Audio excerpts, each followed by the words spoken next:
بسند معتبر حضرت امام زین العابدین علیہ السلام سے منقول ہے کہ جب یوسف علیہ السلام کی وفات کا وقت آیا انہوں نے اپنے اہل بیت اور دوستوں کو جمع کیا اور خدا کی حمد و ثنا کی، پھر ان کو ان سختیوں کی خبر دی جو اب پہنچنے والی تھیں کہ مرد مار ڈالے جائیں گے اور حاملہ عورتوں کے شکم کو چاک کر کے بچے ذبح کیے جائیں گے، یہاں تک کہ خدا فرزندان لادہ پسر یعقوب کے قائم میں حق کو ظاہر کرے گا، اور وہ ایک گندمی رنگ بلند قامت انسان ہوں گے۔ پھر ان کے صفات ان سے بیان کیے۔ بنی اسرائیل اس وصیت پر متمسک ہوئے۔ اس کے بعد مصیبتیں ان پر ظاہر ہوئیں اور ان میں سے انبیاء اور اوصیاء غائب ہو گئے، اور 400 سال تک وہ لوگ قائم کے مقام کا انتظار کرتے رہے، یہاں تک کہ ان کو موسیٰ کے پیدا ہونے کی خوشخبری ملی اور حضرت کے ظہور کی علامتیں نظر آئیں، اور بلائیں ان پر شدید ہوئیں۔ ان پر لوگ لکڑی اور پتھر بار کرنے لگے۔ اس عالم کو تلاش کیا جس کی باتوں سے مطمئن ہوتے تھے اور اس کی خبروں سے راحت پاتے تھے۔ وہ ان سے پوشیدہ ہو گیا تھا، تو اس کے پاس مراسلے روانہ کیے کہ ہم نے ان تکلیفوں سے تمہاری باتوں کے سبب سے راحت پائی۔ تو اس نے ان لوگوں سے کسی صحرا میں ملنے کا وعدہ کیا۔ وہ لوگ وہاں گئے اور اس سے ملے۔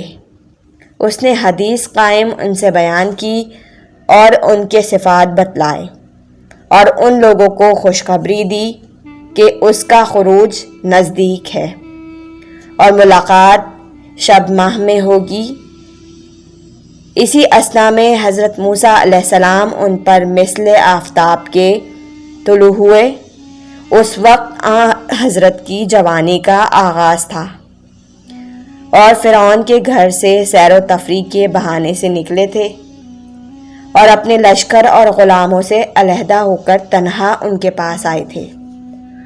وہ ایک خچر پر سوار تھے اور ریشمی چادر اوڑے ہوئے تھے۔ جب عالم کی نظر حضرت پر پڑی، ان صفات کے ذریعے سے جو سن چکا تھا ان کو پہچانا، جلدی سے اٹھا اور آپ کے قدموں میں گر پڑا اور بوسہ دیا اور کہا، اس خدا کی حمد کرتا ہوں جس نے مجھ کو موت نہیں دی اور آپ کی زیارت کرا دی۔ وہ لوگ جو ان کے دوستوں میں سے موجود تھے یہ دیکھ کر سمجھے کہ ان کے قائم موعود وہی ہیں، تو سب زمین پر گر پڑے اور سجدہ شکر الہی بجا لائے۔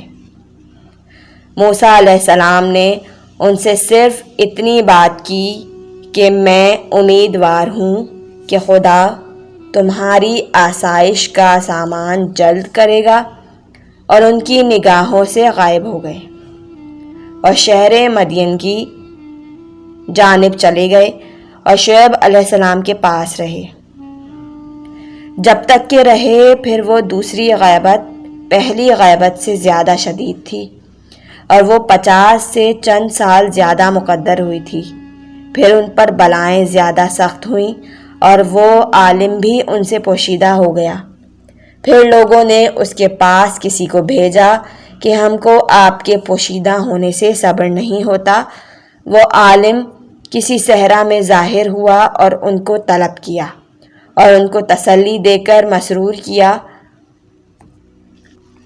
اور بیان کیا کہ حق تعالیٰ نے اس کو وحی فرمائی ہے کہ تم کو 40 سال میں تکالیف سے نجات دوں گا۔ سب نے کہا الحمدللہ۔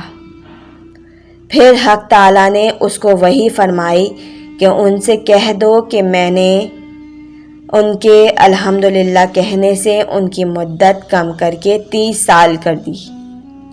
یہ سن کر سب نے کہا کہ تمام نعمتیں خدا کی جانب سے ہیں۔ خدا نے فرمایا کہ ان سے کہہ دو کہ 20 سال کی مدت کر دی، سب نے کہا نیکی خدا کے سوا کسی کی جانب سے نہیں۔ خدا نے وحی فرمائی، اب 10 سال کی مدت کر دی۔ سب نے کہا خدا کے سوا کوئی بدی کو دور نہیں کرتا۔ اس وقت خدا نے فرمایا کہ ان سے کہہ دو کہ اپنی جگہ سے حرکت نہ دیں، کیونکہ میں نے ان کے بلاؤں سے نجات کی اجازت دے دی۔